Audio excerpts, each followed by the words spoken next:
Is Isha, and today I'm making this video to actually make you guys understand the basics of Snowflake. So Snowflake is basically an ETL or ELT platform, and it is a cloud-based data warehousing platform that provides a single platform for data warehousing, data lakes, and data engineering.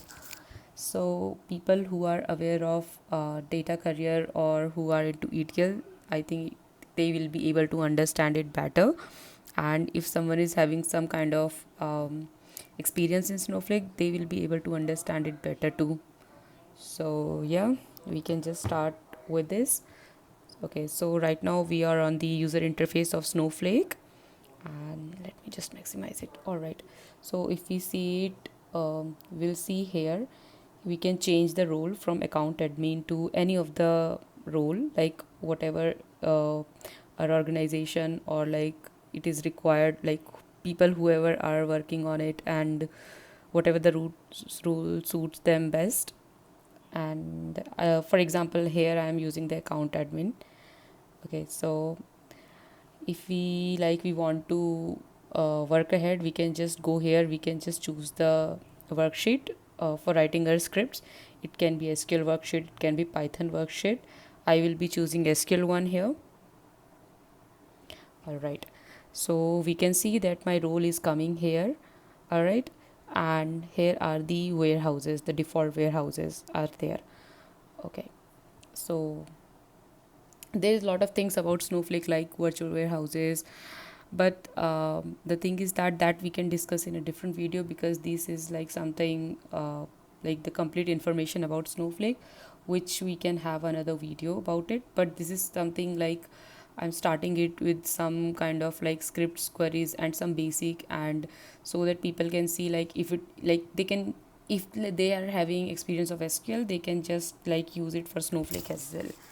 All right, so we can just start with creating database.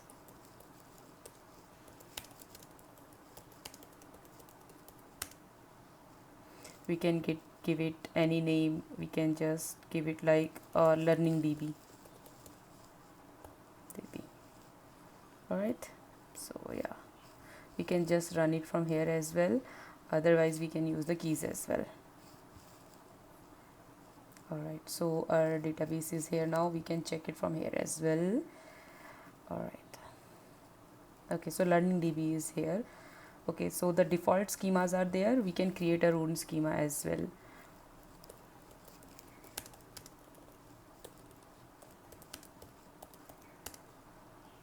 We can give it as name learning schema, or we can just give it as yeah,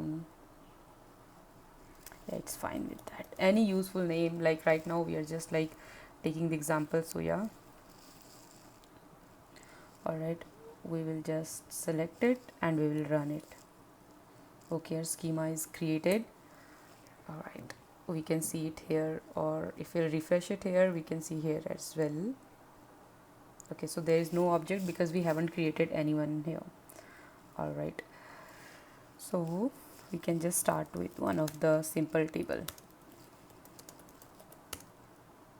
One of the very common table is employee. Let's create it here.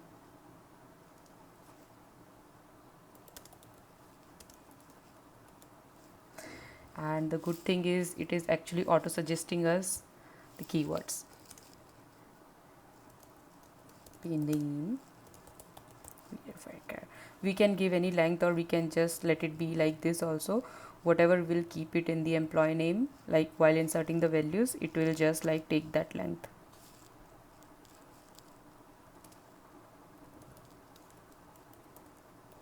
Department worker. All right, so we'll just select this and we'll just run it. So now our table is there. You can just see it here. All right, we can just select it here. Start from employee.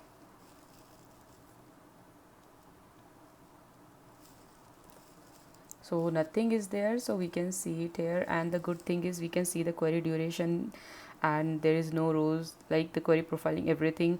This is the query ID. If we'll just click on it, it will just like take us to the page like where this query is exactly getting run. The query profile and everything will get it here, how much time it has taken, the status of this query, etc. All right, let's comment here. All right, so now what we can do is we can just insert the value into it, into this table. Now one thing is there, I think people who are aware of SQL, they must be knowing it. First thing is I've already selected it from here, the database and the schema name. But if like for example sometimes it is not there, sometimes we can do one thing is we can write the database name and the uh, schema name as well, like this, insert into it. And there are multiple ways to do it, like for example there is a way like directly writing the values and then giving it multiple rows like this. But for like right now we cannot do this because we are already having one column as id, which is auto increment. So when one thing is auto increment, we cannot like give value to this column. So for that case, what we'll have to do is we'll have to specify the column here, like for which column we are going to enter the values. So we are going to do it for employee name and employee department, because for others it will just come by itself. Okay, like Isha, department is rowing. So this is the first row, then we can give the second row like this, surname Rama, and we can say data analyst. We can give another value, and maybe this girl will also belong to data engineering department, and then some other value like anything, sales department. All right, so we'll just run this query now. So we can see 4 queries has been ran, and it query took around 527 milliseconds. So one row has been no, not one row, 4 rows has been inserted. So yeah, let's see, we'll just run this query again to see the records. This is just basic SQL actually. So we can see all these things here. And the amazing thing about Snowflake is whatever we are like running here, we can see all those here as well in the query profiling. Okay, so this is the query details. Okay, and this was the query text. So if I simply go to the query history, I will be able to see all those queries which like I have ran here. Okay, we can see all those query. Okay, I have ran earlier as well. So yeah, this is one benefit of Snowflake. We can just see all those like query history, everything very easily.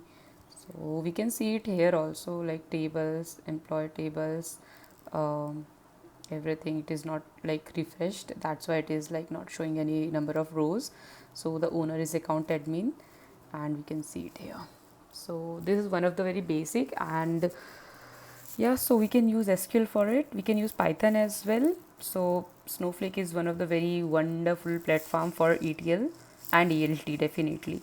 So yeah, uh, this is about it for the like today's video.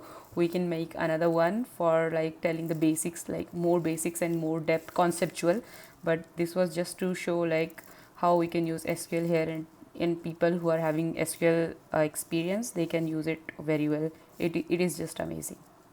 Thank you everyone.